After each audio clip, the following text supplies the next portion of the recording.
Good morning friends, welcome to the point. इस video में हम दो प्रकार के बैंक जो कि है कोऑपरेटिव बैंक और रीजनल रूरल बैंक, जिनको हिंदी में कहा जाता है सहकारी बैंक और ग्रामीण बैंक, उसको समझेंगे कि वो क्या होते हैं और उनके मेन फंक्शंस क्या होते हैं। तो पहले चालू करते हैं कोऑपरेटिव बैंक, जिसको हम बोलते हैं सहकारी बैंक। तो इसकी डेफिनेशन पढ़ लेते हैं पहले। Cooperative banks are financial entities established on cooperative basis and belonging to their members who are its owners.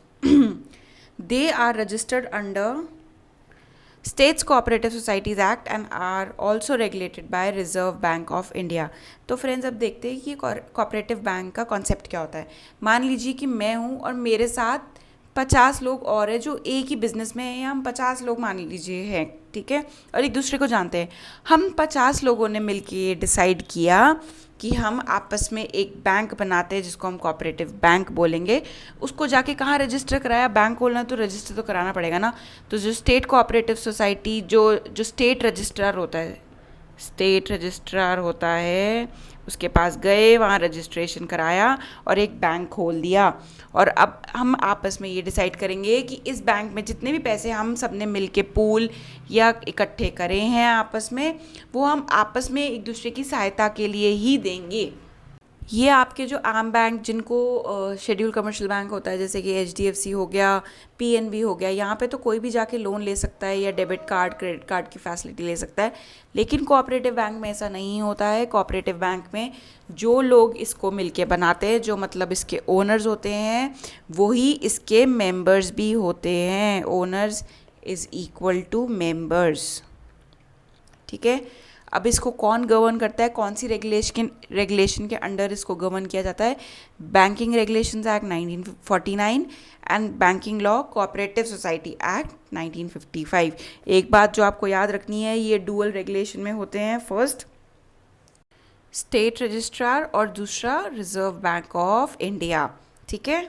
अब हम फटाफट इसके फीचर्स देख लेते हैं।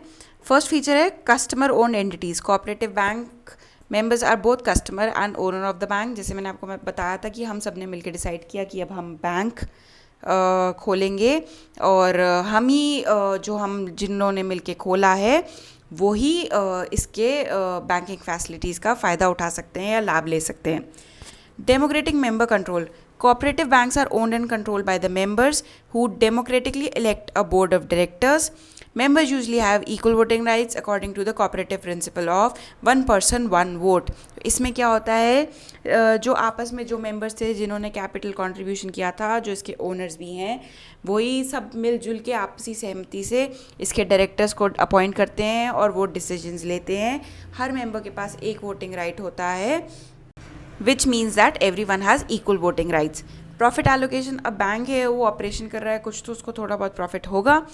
वो कैसे डिस्ट्रीब्यूट होता है और वो क्या होता है? A significant part of the yearly profit, benefit या surplus is usually allocated to constitute reserves and part of this profit can be distributed to the cooperative members with legal and statutory limitations. जो देखिए, जो भी bank का profit बना या उसको कोई सरप्लस बचा बैंकिंग एक्टिविटीज़ से, तो उससे मोस्ट ऑफ द चीज़ तो क्या होती है, वो उससे एक रिजर्व बना लेते हैं ताकि वो बैंकिंग एक्टिविटीज़ को और बढ़ा सके या जो भी उनको उससे यूज़ करना है। और उसके बाद भी अगर बच जाता है तो वो जो मेंबर्स थे जिन्होंने इसमें इन्वेस्टमेंट करी थी, उनको एज अ रिटर्न दे सकते हैं। और वो कौन? As per the statutory limits जो डिफाइन करी गई है। ऐसा नहीं है कि पूरा का पूरा ही जो प्रॉफिट हुआ है वो मेंबर्स अपने पास रख के बैठ जाएंगे, नहीं। जो इसके लिए स्टैट्यूटरी लिमिट्स डिफाइंड है अंडर द रेगुलेशन एक्ट, उसके अकॉर्डिंग ही डिस्ट्रीब्यूट होगा। Financial inclusion. They play a very significant role in the financial inclusion of the unbanked rural masses. अब देखिए फ्रेंड्स, बहुत सारे ऐसे एरिया होते हैं जहाँ पे बैंक्स पहुँच नहीं पाते, क्योंकि उनकी पहुँच नहीं पाते या वो चाहते नहीं हैं कि वो अपनी ब्रांच खोले, क्योंकि उन्हें पता है कि वहाँ वो खोलेंगे तो उन्हें इतना प्रॉफिट या उनके पास इतने कस्टमर्स नहीं आएंगे। कोई सी भी रीज़न भी हो सकते हैं इसके पीछे। तो ये जो कोऑपरेटिव सोसाइटीज़ होती है ना, ये हेल्प करती है उन रूरल एरियाज़ को सर्व करने में जहाँ पे कोई बैंक की ब्रांच नहीं है। तो ये थे फीचर्स ऑफ कोऑपरेटिव बैंक। देखिए, कोऑपरेटिव बैंक का ना मोटी मोटी बात ये है कि ये आपस में ना आपसी सहायता के लिए बनाया जाता है, तभी तो इसको सहकारी बैंक बोलते हैं। मतलब जो आपके साथ में है उनकी सहायता के लिए, ना कि इनका ये मोटिव नहीं होता कि हमें प्रॉफिट कमाना है या हमारे जो शेयर्स हैं हम शेयर कैपिटल रेज करेंगे मार्केट से, फिर वो शेयर्स ट्रेड होंगे, ऐसा कुछ नहीं। इनका मेन जो मोटो या मेन मकसद होता है आपस में लोगों की हेल्प करना, ताकि जिनको आपस में जो इनके मेंबर्स हैं उनको कभी पैसे की नीड या आवश्यकता हो तो वो इनसे ले सके। अब चलते हैं कौन से क्या क्या एग्जाम्पल्स हैं इंडिया में, कौन से बहुत सारे कोऑपरेटिव बैंक्स हैं, ढेरों हैं। उनमें से जो कोई बहुत थोड़े बड़े स्केल पे हैं या जो काफ़ी प्रचलित या फेमस है वो हैं Punjab and Maharashtra cooperative bank. अभी इससे रिलेटेड एक स्कैम भी हुआ था, उसके बारे में आप पढ़ सकते हैं। Saraswat cooperative bank, Bharat cooperative bank, बहुत सारे हैं, आप एक बार इसकी लिस्ट को गो थ्रू कर लीजिएगा। अब चलते हैं रीजनल रूरल बैंक, जिनको हम ग्रामीण बैंक भी बोलते हैं। So regional rural banks are scheduled commercial banks in India conducting banking activity for rural region at the state level। तो अब ये क्या है, कमर्शियल, जैसे नाम जुड़ गया कमर्शियल बैंक, मतलब इनका मोटिव क्या है, प्रॉफिट अर्न करना। ये इस मोटिव से नहीं बने कि हमें सोसाइटी की सेवा करनी है या आपस में मेंबर्स हैं उनके लिए बने, नहीं, इनका अंत में एक मोटिव है जो कि है प्रॉफिट अर्न करना, तभी इनको शेड्यूल्ड कमर्शियल बैंक बोला गया है। These were established with an objective of providing easily accessible banking and credit services to the rural population। इनको स्थापित करने का एक बहुत बड़ा मकसद ये था कि रीजनल जो हमारे ग्रामीण क्षेत्र होते हैं वहाँ के लोगों को भी बैंकिंग फैसिलिटीज़ का लाभ मिले और वो इनके थ्रू लोन ले, ना कि जो साहूकार होते हैं उनके हाथों फंस जाएं। जो कि अगर आप देखेंगे, अगर आप पहले इंडिया की हिस्ट्री को पढ़ेंगे या थोड़ा सा जानते होंगे इस बारे में, आपको ज़रूर ये पता होगा कि पहले के लोग, इनफैक्ट ये अभी तक होता है, ऐसा नहीं है, पुराने ज़माने में भी होता था, अभी भी ऐसा है कि जो फार्मर्स हैं उन्हें नहीं पता किस तरीके से लोन लिया जाता है या क्या क्या किस तरीके से उनके लिए गवर्नमेंट ने फैसिलिटीज़ चलाई हुई हैं बैंकों द्वारा। वो क्या करते हैं, साहूकारों के हाथों में फंस जाते हैं, जो कि उनको बहुत महंगे ब्याज दर पे लोन देते हैं। और एंड में क्या होता है, वो जो फार्मर है, एक बहुत ही गरीब आदमी जिसको कहा जाता है हमारे देश में, वो लोन नहीं चुका पाते क्योंकि बहुत ज़्यादा इंटरेस्ट रेट, उसके ऊपर इंटरेस्ट इकट्ठा हो जाता है और एंड में उनको अपनी ज़मीन, उनको जो उन साहूकार हैं उनको देनी पड़ जाती है। तो ये सब ना हो, फार्मर्स का एक्सप्लॉयटेशन ना हो इन साहूकारों के द्वारा, इसलिए रीजनल रूरल बैंक स्थापित किए गए थे और ये इस्टेब्लिश किए गए थे 1975 में। जो हमारे नरसिम्हम कमेटी थी ऑन बैंकिंग, उनकी रिकमेंडेशन पे ये इस्टेब्लिश हुए थे। फर्स्ट रीजनल बैंक जो था वो प्रथम ग्रामीण बैंक सेटअप हुआ था गांधी जी के बर्थडे पे या उनके जन्मदिन, जो कि 2 अक्टूबर 1975 है। अब ओनरशिप, इसका ओनरशिप स्ट्रक्चर पढ़ लेते हैं। जैसे कोऑपरेटिव बैंक में तो जो उसके मेंबर्स थे वही उसके ओनर्स थे। ये रीजनल रूरल बैंक जो होते हैं उसकी ओनरशिप कैसी होती है, इसके बेसिकली 3 ओनर्स होते हैं। इसमें 50% जो कंट्रीब्यूशन आता है वो सेंट्रल गवर्नमेंट की तरफ से होता है, 35% होता है स्पॉन्सर बैंक की तरफ से और 15% होती है जो स्टेट गवर्नमेंट जिसके यहाँ पे खुल रहा है रीजनल रूरल बैंक, वो 15% जो स्टेट गवर्नमेंट है वो अपना कंट्रीब्यूशन डालती है। तो ये 3 चीज़ें याद रखना, ये परसेंटेज याद रखना भी बहुत ही ज़रूरी है। इसमें आपको कोई कन्फ्यूजन नहीं होनी चाहिए कि सबसे ज़्यादा शेयर है वो सेंट्रल गवर्नमेंट के द्वारा आता है। अब चलते हैं रेगुलेशन। अब इसको कौन रेगुलेट करता है? फर्स्ट इट इज़ आरबीआई जो इसको रेगुलेट करता है बैंकिंग रेगुलेशन एक्ट के अंडर, और दूसरा है नाबार्ड जो कि है national bank for agriculture and rural development. So ये डुअल रेगुलेशन में आते हैं, first is RBI, next is NABARD.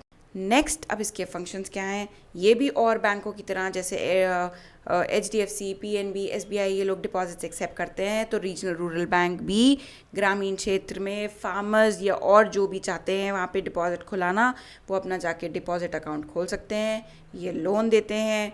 Veg disbursement, अब क्या होता है कि बहुत सारी योजनाएं चलाई जाती हैं, जैसे कि प्रधानमंत्री ग्रामीण सड़क योजना या फिर जो मनरेगा चला था, ये सब क्या होता है, जो गवर्नमेंट जब सेंट्रल गवर्नमेंट को वेजेस डालनी होती है तो मिडिल मैन ना उनकी वेजेस खा जाए या वो एक करप्शन ना हो, तो क्या करती है सेंट्रल गवर्नमेंट, इन बैंक्स की सहायता लेती है और इनके थ्रू वेज को डिस्ट्रीब्यूट करती है। किसके द्वारा, किस में, जिन लोगों ने उस स्कीम के अंतर्गत काम किया था।